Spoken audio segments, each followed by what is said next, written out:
Sarah was raised in a humble home by her widowed mother. Their life was simple, but every day was a battle to survive. Sarah's mother worked long hours as a seamstress, stitching clothes under dim lantern light just to feed her only child. Despite hardship, Sarah carried a spirit of resilience. She was bright, focused, and carried herself with quiet dignity. Through sheer determination, she studied hard, won scholarships, and eventually secured a respectable job at one of the city's top companies. To her, this job wasn't just employment. It was hope, a doorway to change her family's story. Daniel, meanwhile, was heir to a different world. His late father had built a company that stood tall because of one value: integrity. Daniel grew up with wealth, but he carried a longing in his heart. He wanted to be loved not for his last name, not for his father's fortune, but for who he was inside. Bola's story was different. She was well-dressed, ambitious, and always craving attention. On the surface, she seemed accomplished, but inside her heart burned with envy. She believed Daniel should have been hers, and when she noticed his gaze sometimes soften at Sarah, her jealousy exploded. To her, Sarah's quiet grace was an insult. How dare a poor girl capture Daniel's admiration? The stage was set. Sarah's humility, Daniel's search for truth, and Bola's envy were about to collide. One ordinary morning, Sarah woke up to chaos. Her phone buzzed endlessly. She opened her social media, and her chest tightened. Her name was everywhere, dragged through the mud. Fraud, gold digger, thief. People mocked her picture, spread lies, and questioned her character. Sarah's throat went dry. "This can't be happening," she whispered. Each cruel comment pierced her like a knife. Across town, Bola leaned back on her sofa, scrolling gleefully. Every insult against Sarah was like sweet honey on her tongue. Finally, she muttered, sipping her drink, "She's finished." Kimmy, her closest friend, sat nervously beside her. "Bola, this is dangerous. What if someone starts asking questions? What if Daniel finds out?" Bola's eyes flashed. "He won't. Sarah is destroyed. By the time Daniel looks her way again, she'll be nothing but a bad memory." But deep inside, Kimmy felt uneasy. Something about Bola's overconfidence made her stomach churn. That evening, Bola walked into a high-end restaurant, expecting laughter and champagne with friends. She dressed to impress, her heels clicking against the marble floor. But the moment she stepped inside, her confidence faltered. Daniel was already seated at a corner table, his posture stiff, his eyes sharp. He wasn't smiling. He wasn't glad to see her. "Daniel," Bola said lightly, forcing a smile. "What a surprise. Did you come here to see me?" His voice was calm but heavy. "Sit down." Confused, she obeyed, her fingers fiddling with the edge of her bag. Then his words dropped like a hammer. "Where is the CCTV footage?" Her smile froze. "CCTV? I don't know what you mean." Daniel leaned forward, his eyes burning. "Don't lie to me. I know Sarah didn't steal that money. Someone tampered with the footage, and I believe it was you." Bola laughed nervously, though her hands trembled. "Daniel, don't be ridiculous. The police found money in her account. She's guilty. Everyone knows that. Enough." Daniel's voice rose, sharp enough to turn a few heads in the restaurant. "I doubted her once, and it was my mistake. I won't again. If I find out you're behind this, Bola, you'll regret it." His words cut through her like a blade. For the first time, fear crept into her heart. The next morning, Sarah dragged herself into the office, her eyes swollen from crying. She wanted to believe it was all a nightmare, but the stares told her otherwise. Everywhere she turned, colleagues whispered behind her back.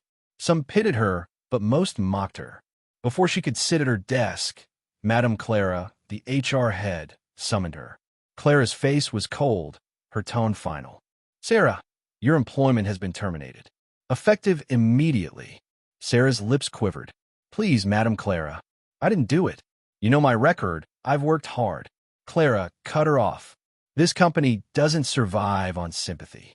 We survive on reputation. With your name tainted, we cannot keep you." Tears blurred Sarah's eyes, but she nodded numbly, picked up her belongings, and walked out. It felt as though the very floor beneath her had collapsed. On her way out, Sarah met Mama Grace, the elderly cleaner. "My child, what happened?" Mama Grace asked softly. "They fired me," Sarah whispered. Before Mama Grace could console her, laughter filled the corridor. Bola, flanked by Kimmy and Stella, strutted forward. Well, Bola sneered. The thief and the beggar, crying together. "Please, Bola," Sarah begged, her voice breaking. "You know I'm innocent." Bola gasped theatrically. "Oh, so the company is wrong? Everyone is wrong except you." Then she shoved Sarah hard. Sarah slipped and fell into a bucket of soapy water. Laughter erupted around them. Her body was drenched, but the sting of humiliation hurt more than the cold water. That evening, Mama Grace found Bola in the break room. Her eyes burned with anger. "You think you've won," she said quietly, "but the ground beneath you is weak. Be careful, Bola." Bola smirked and rolled her eyes. "Old woman, you don't scare me." But even as she left, a shadow of fear lingered her chest.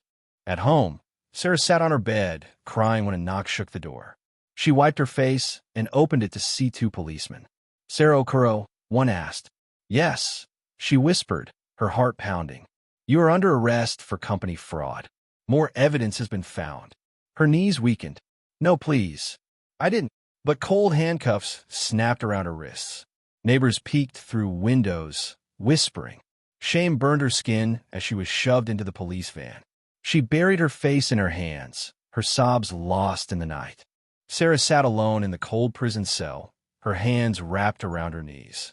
She had lost her job, her reputation, and now her freedom. Her heart was heavy with pain. Suddenly, footsteps echoed in the corridor. The cell door opened, and Sarah's eyes widened. It was Mama Grace, but not as the cleaner she knew. She wore fine African attire, her jewelry shining under the dim light. She looked like a queen. "Sarah," Mama Grace said gently, "I have watched you through this storm. You are stronger than you know, and you are the woman I want for my son." Sarah's breath caught. "Your son?" she whispered. "Yes," Mama Grace nodded, a soft smile on her face. "My son is Daniel." Before Sarah could respond, Daniel stepped inside. His eyes were full of concern and regret. He walked closer and spoke softly. "I believe you, Sarah. I should never have doubted you. I won't leave you again." Tears rolled down Sarah's cheeks, but this time they were not only from pain. For the first time in weeks, hope touched her heart. Daniel was restless. Deep in his heart, he knew Sarah was innocent. He went straight to Mr. Ade, the company's IT manager, a man known for his honesty. "Ade," Daniel said, "I need your help. The CCTV footage that puts Sarah in trouble isn't real. Please check it." Mr. Ade nodded and got to work. For hours he searched through files, looking at codes and timestamps. Finally, he looked up and said, "Daniel, you're right. The footage was tampered with, and the person who did it was Bola. Everything points back to her computer." Daniel's heart pounded. At last, the truth was in his hands. The next morning, Ade presented the findings to the company's management. On the big screen, he showed how the CCTV footage had been edited and how false records were planted. The evidence was clear. Gasps filled the room. Whispers ran through the managers. Just then, Bola stormed in. "This is all lies," she shouted. "You're trying to frame me." But Ade stood firm. "These are your logins, Bola. Your access. Your edits. The truth cannot be hidden." Daniel rose to his feet, his voice calm but strong. "You nearly destroyed Sarah's life, but today your lies are finished." At that moment, police officers entered the room. They walked straight to Bola. "You are under arrest for fraud and evidence tampering," one of them said. "No," Bola cried as the handcuffs closed around her wrists. She struggled, but there was no escape.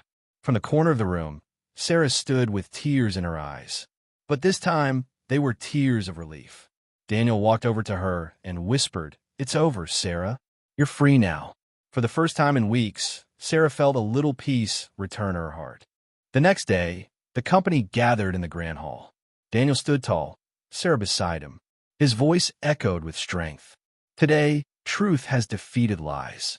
Sarah's honor is restored. Let this remind us that integrity always wins." Applause filled the hall. Sarah's tears shimmered in the light, but this time they were tears of victory. One evening, Daniel led Sarah to a quiet garden. Flowers bloomed around them, and a gentle murmur of water filled the air. He turned to her, his eyes soft. "Sarah," he whispered, "through every storm, you've stood strong. You are the light in my life. Will you marry me?" Her tears flowed as she nodded. "Yes, Daniel, with all my heart." The wedding was beautiful. Bright African fabrics decorated the hall, drums played, and family and friends danced with joy. Sarah's mother wept happily, while Mama Grace smiled with pride. Daniel looked into Sarah's eyes as they exchanged vows. "I will stand by you forever, and I will always choose you," Sarah replied. Under the stars, they danced as husband and wife. Their love had survived lies, pain, and betrayal, and now it shone brighter than ever. Truth and love had won. Don't forget to like, share, and subscribe for more stories of hope and transformation.